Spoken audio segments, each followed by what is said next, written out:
नमस्कार मंडळी, घे भरारीमध्ये मी पूनम आपले स्वागत करते आहे. आज केली संडे स्पेशल मच्छी करी.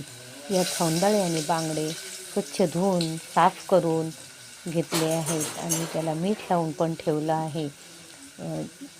1-1.5 वाटी खोबरं, ओलं खोबरं घेतलं आहे. 4 लसूण पाकळ्या, हिरवी मिरची, मच्छी मसाला, कोथिंबीर, छोटासा आल्याचा तुकडा, 1 कांदा, हळद हे सगळं घालून मिक्सरवर बारीक असं वाटून घेतलं आहे. आणि एका पातेलीत तेल टाकून, कांदा टाकून चांगला गुलाबी होऊन परतून त्यात हे वाटण टाकलं आहे आणि मच्छी सोडली आहे. वरून मीठ टाकलं आहे.